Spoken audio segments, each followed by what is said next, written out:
క్షణక్షణ పోరాటం కణంకణం ప్రజాపక్షం జనసైనిక్ న్యూస్ కి స్వాగతం. ముందుగా హెడ్లైన్స్. వైకాపా ఎంపీ విజయసాయిరెడ్డి నా భార్యను లోబరుచుకున్నాడు. నా భార్య కడుపులో బిడ్డకు ఆయన గవర్నమెంట్ లీడర్ సుభాష్లే కారణం. నేను విదేశాల్లో ఉండగా నా భార్య గర్భవతి అయింది. రాష్ట్ర దేవాదాయ శాఖ కమిషనర్ సత్యనారాయణకు ఫిర్యాదు చేసిన దేవాదాయ శాఖ అసిస్టెంట్ కమిషనర్ శాంతి భర్త మదన్ మోహన్. తెలంగాణలో బీఆర్ఎస్ పార్టీ కేల్కతం. మహారాష్ట్రలో శివసేనకు పట్టిన గతే పట్టనుందా? ఒక్కొక్కరుగా కాంగ్రెస్లోకి వెళుతున్న ఎమ్మెల్యేలు. బీఆర్ఎస్ శాసనసభ పక్షాన్ని కాంగ్రెస్లో విలీనం చేసే దిశగా పావులు. అదే జరిగితే కారు గుర్తు కూడా పోనుందా?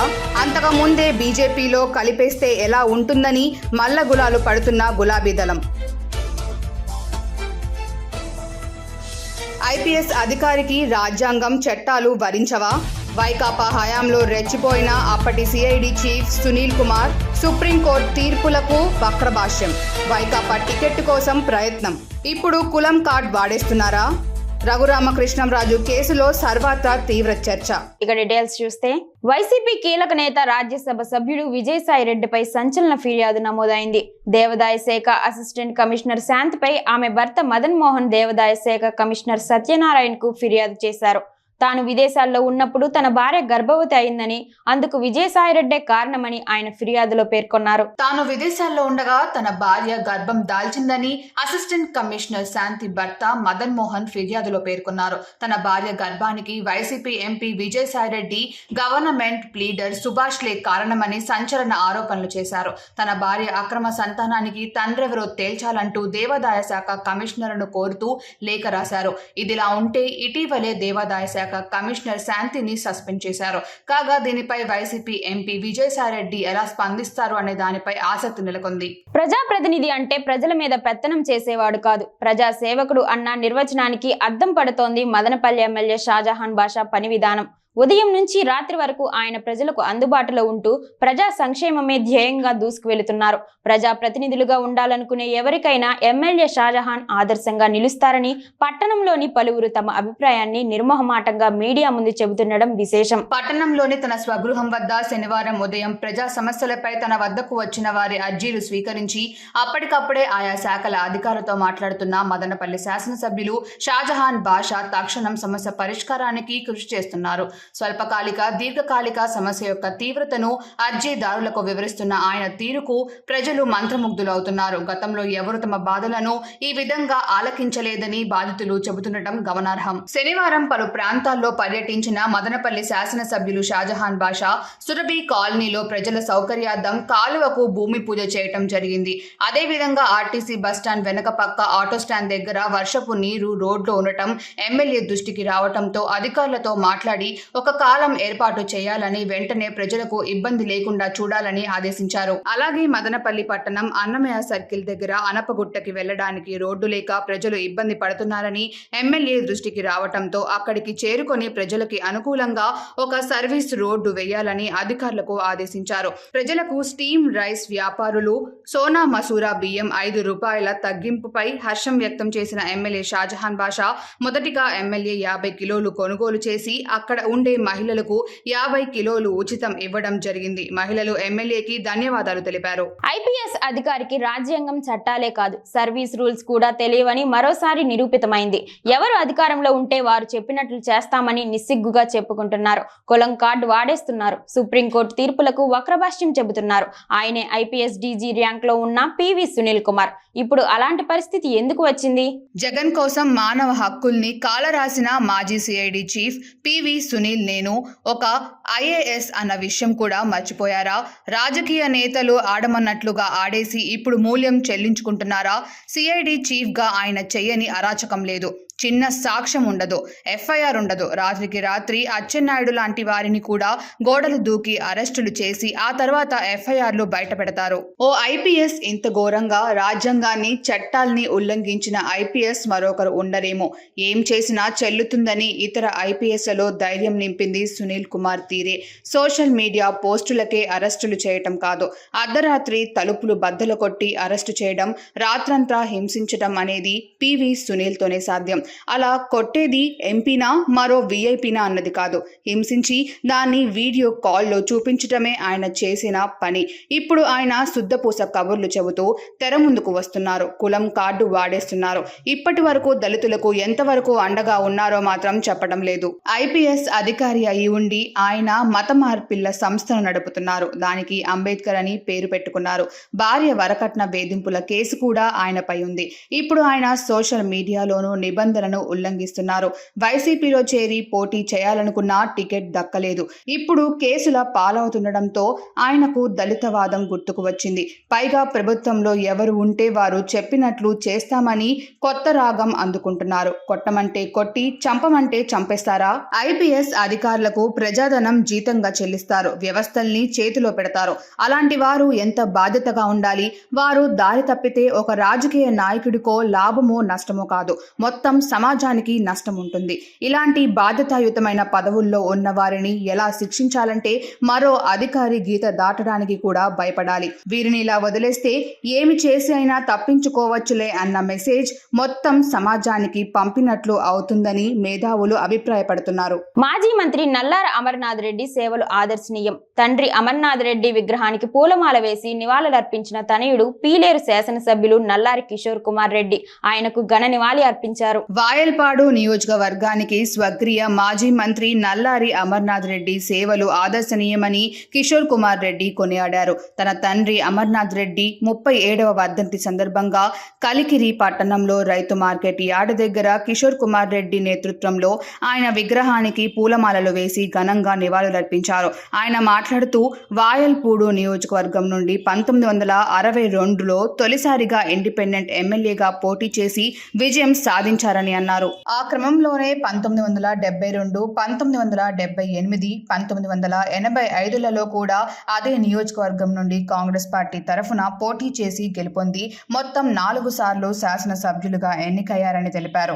ఉమ్మడి ఆంధ్రప్రదేశ్ మాజీ ముఖ్యమంత్రులు మర్రి చెన్నారెడ్డి, అంజయ్య, భవనం వెంకట్రామిరెడ్డి హయాంలో మంత్రిగా, ఎమ్మెల్యేగా తన రాజకీయ ప్రయాణం కొనసాగిందన్నారు. పీలేరు నియోజకవర్గ స్థాయిలో టీడీపీ, బీజేపీ, జనసేన శ్రేణుల ఆధ్వర్యంలో ఆయనకు ఘన నివాళులర్పించారు. అనంతరం కలికిరి రైతు మార్కెట్ యార్డ్లో అన్నదాన కార్యక్రమం చేపట్టారు. ఈ కార్యక్రమానికి టీడీపీ, బీజేపీ, జనసేన కార్యకర్తలు, నల్లారి అభిమానులు పెద్ద ఎత్తున పాల్గొన్నారు.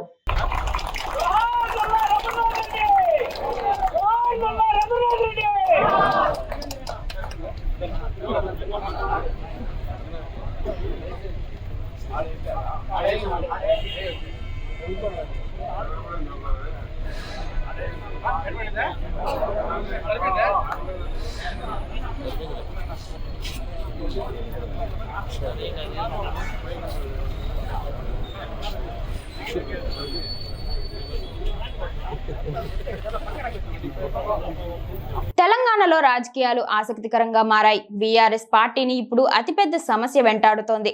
దాని నుంచి బయటపడేందుకు ఓవైపు కేసీఆర్, మరోవైపు కేటీఆర్, ఇంకోవైపు హరీష్ రావు తెగ ప్రయత్నాలు చేస్తున్నారు. అయినా ఆశలు సన్నగిల్లుతున్నాయి. 10 ఏళ్లు అధికారంలో ఉన్న టీఆర్ఎస్ పార్టీ ఉనికే ప్రశ్నార్థకంగా మారింది. అధికారంలో ఉన్నప్పుడు ఇష్టానుసారంగా వ్యవహరించారు బీఆర్ఎస్ అధినేత కేసీఆర్. వివిధ పార్టీల ఎమ్మెల్యేలను పార్టీలో చేర్చుకొని అసెంబ్లీలో మరో పార్టీ లేకుండా చేశారు. 2014-18 సమయంలో టీడీపీ అలానే బలైంది. 2018-23 వరకు కాంగ్రెస్ను అలాగే చేద్దామనుకున్నారు. చివరకు ఆ పార్టీకి ప్రతిపక్ష హోదా తొలగించారు. తెలంగాణలో మాకు ఎదురే లేదని అనుకున్నారు కేసీఆర్. అసలే ప్రజాస్వామ్యం, ప్రజలు ఊరుకుంటారా? అదే చేశారు. నిన్నటి ఎన్నికల్లో కారుని షెడ్డుకు పంపించేశారు. దీంతో ఇంటా బయట గులాబీ పార్టీని రకరకాల సమస్యలు చుట్టుముట్టాయి. దాని నుంచి బయటపడేందుకు త్వరలో కాంగ్రెస్ ప్రభుత్వం కూలిపోందని ముఖ్య నేతలు తమ నోటికి పని చెప్పారు. దీంతో అధికార కాంగ్రెస్ పార్టీ అలర్ట్ అయ్యింది. కారుకు అన్ని వైపులా దారులు మూసుకుపోవడంతో ఎమ్మెల్యేలు వలస బాట పడ్డారు. 39 మంది ఎమ్మెల్యేలకు ప్రస్తుతం ఆ ఫిగర్ 31కి చేరినట్టు కనిపిస్తోంది. ఈ వారం లేదా వచ్చే వారంలో గ్రేటర్లోని 6 ఎమ్మెల్యేలు పార్టీని విడిచిపెట్టడానికి డిసైడ్ అయ్యారు. ఈ క్రమంలో కేసీఆర్ తన ఫామ్ హౌస్ కు గ్రేటర్ ఎమ్మెల్యేలను పిలిపించి మాట్లాడారు. అయినా ఎమ్మెల్యేలు కన్విన్స్ కాలేదు. 6 ఎమ్మెల్యేలు పోతే బీఆర్ఎస్ ఫిగర్ 25కు పడిపోయింది. పడిపోతుంది. కారు పార్టీని కాంగ్రెస్ లో విలీనం చేయాలంటే మరో 7 ఎమ్మెల్యేలు అవసరం కానుంది. ఇప్పుడున్న వాళ్ళల్లో చాలా మంది అధికార పార్టీతో టచ్ లో ఉన్నారు. వారు కూడా వెళ్లిపోతే బీఆర్ఎస్ పార్టీకి కారు గుర్తు పోవడం ఖాయమని అంటున్నారు నేతలు. మహారాష్ట్ర మాదిరిగానే తెలంగాణలోనూ జరిగే ఛాన్స్ ఉందని అంటున్నారు. మరో కొత్త విషయం ఏంటంటే బీజేపీతో కుదిరిన అంతర్గత డీల్ కారణంగా పార్టీని బీజేపీలో విలీనం చేస్తే ఎలా ఉంటుందని గులాబీ అధిష్టానం మల్ల గులాలు పడుతోంది. తెలుగుదేశం, జనసేన, బీజేపీ కూటమి అధికారంలోకి వచ్చినప్పటి నుంచి పలు సంచలన నిర్ణయాలతో అందరి మన్ననలను అందుకుంటున్నారు. వృధాలను నిలవరించేకి, అభివృద్ధిని పరుగులు పెట్టించేకి, ప్రజలకు సంపూర్ణంగా సేవలందించేకి బాబు పవన్ సర్కార్ కృషి చేస్తోంది. గత వైకాపా హయాంలో ముఖ్యమంత్రి జగన్ తన 5 ఏళ్ల కాలంలో ప్రజల మధ్యకు వచ్చింది చాలా తక్కువ. విపరీతమైన సెక్యూరిటీతో ప్రజలను ఇబ్బందులకు గురి చేసేవారు. అందుకు భిన్నంగా సెక్యూరిటీ తగ్గించుకోవడం, ప్రజా దర్బార్లు నిర్వహించటం, పుష్పగుచ్చాల బదులు కూరగాయలు, పండ్లు తీసుకురమ్మనడం, మంత్రులకు, ఎమ్మెల్యేలకు స్వేచ్ఛ ఇస్తూ ప్రజలకు అందుబాటులో ఉండటం వంటి చర్యలతో కూటమి ప్రభుత్వం ప్రజల అభినందనలు అందుకుంటోంది. ఈ నేపథ్యంలో తాజాగా రాష్ట్ర ముఖ్యమంత్రి చంద్రబాబు కాళ్లకు దండం పెట్టే సంస్కృతిని వీడాలి, హితవు పలకడంపై పలువురు ప్రశంసలు కురిపిస్తున్నారు. చంద్రబాబు తన పార్టీ కార్యకర్తలకు కీలక పిలుపునిచ్చారు. అమరావతిలోని పార్టీ కేంద్ర కార్యాలయంలో చంద్రబాబు మాట్లాడుతూ కాళ్లకు దండం పెట్టే సంస్కృతిని వీడాలి. ఎవరైనా నా కాళ్లకు దండం పెడితే నేను వారి కాళ్లకు దండం పెడతా. ఈ రోజు నుంచి నా కాళ్లకు దండం పెట్టే విధానాన్ని ఫుల్ స్టాప్ పెడుతున్నానని స్పష్టం చేశారు. తల్లిదండ్రులు భగవంతుడికి తప్ప నాయకుల కాళ్లకు దండం పెట్టకూడదు అని అన్నారు. ఈ మేరకు కార్యకర్తలు ప్రజల నుంచి సీఎం చంద్రబాబు వినతులు స్వీకరించారు. పెద్దిరెడ్డిపై చంద్రబాబు ఫుల్ ఫోకస్. పొంగనూరులో వైసీపీ ఖాళీ. పెద్దిరెడ్డి కుటుంబాన్ని ఒంటరి చేసిన వైసీపీ. పెద్దిరెడ్డి తన రాజకీయ జీవితంలో ఎన్నడూ ఎదుర్కొని విపత్కర పరిస్థితులను ఎదుర్కొంటున్నారు. కూటమి ప్రభుత్వం వచ్చిన నెల రోజులకే ఆయన ఉక్కిరి బిక్కిరి అవుతున్నారు. బయటకొచ్చి కార్యకర్తలకు భరోసా కూడా ఇవ్వలేని దుస్థితి ఆయనది.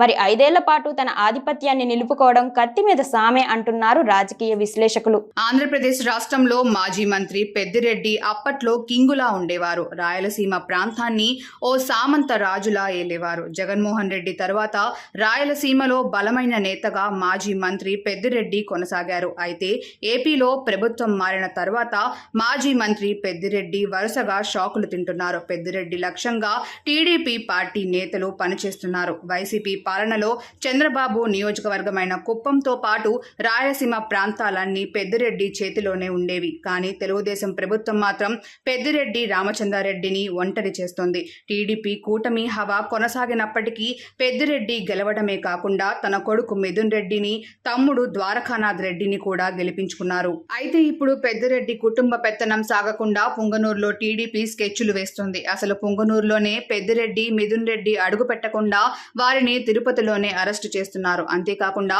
పుంగనూరు మున్సిపాలిటీ టీడీపీ కూడా తన ఖాతాలో వేసుకుంది. ఇప్పటికే అందరూ కౌన్సిలర్లు టీడీపీ కండువా కప్పుకున్నారు. నిన్నటికి నిన్న పులిచెర్ల మండల నేతలు సైతం పెద్దిరెడ్డికి రామ్ పలికేశారు. అంతేకాకుండా పెద్దిరెడ్డి అనుచరులపై టీడీపీ కేసులు పెడుతోంది. కొత్త ఇసుక పాలసీలో భాగంగా తంబళ్లపల్లె నియోజకవర్గంలోని పెద్దిరెడ్డి రామచంద్రారెడ్డికి సంబంధించిన ఇసుక క్వారీలను కూడా సీజ్ చేసింది చంద్రబాబు ప్రభుత్వం. పెద్దిరెడ్డి పలుకుబడితో పుంగనూరు పరిధిలో నోటిఫై చేసిన దాదాపు 960 భూమిని డీనోటిఫై చేయాలని ప్రభుత్వం ఆదేశించింది. మరోపక్క ఎర్రచందనం స్కామ్ లో పెద్దిరెడ్డి కుటుంబానికి సంబంధం ఉందని డిప్యూటీ సీఎం పవన్ కళ్యాణ్ సైతం తేల్చి చెబుతున్నారు. ఇలా పెద్దిరెడ్డిని ఆర్థికంగా, రాజకీయ పరంగా దెబ్బ కొడుతోంది టీడీపీ. అయితే సహాయం చేసేందుకు జగన్మోహన్ రెడ్డితో పాటు ఇతర వైసీపీ నేతలను కలుద్దామన్నా ఆయన కంటే దారుణంగా వారి పరిస్థితి కనిపిస్తోంది. దీంతో 5 సంవత్సరాల పాటు కింగ్ లా ఉన్న పెద్దిరెడ్డి ఇప్పుడు కష్టాల పాలవుతున్నారు. నియోజకవర్గ ప్రజలను కూడా కలవలేని పరిస్థితిలో పెద్దిరెడ్డి ఉండిపోయారు. అయితే ఈ 5 సంవత్సరాల పాటు ఓపిక పట్టి మళ్లీ వైసీపీ అధికారంలోకి వచ్చిన తర్వాత తమ ప్రతాపం చూపిస్తామని పెద్దిరెడ్డి హెచ్చరికలు కూడా ఇస్తున్నారట. అప్పటి వరకు గప్చుప్గా కూర్చుంటామని తెలిపారట. దివ్యాంగుల కోవెల వెలుగు ప్రత్యేక సంస్థ తమ సేవల్లో మరో అడుగు ముందుకేసింది.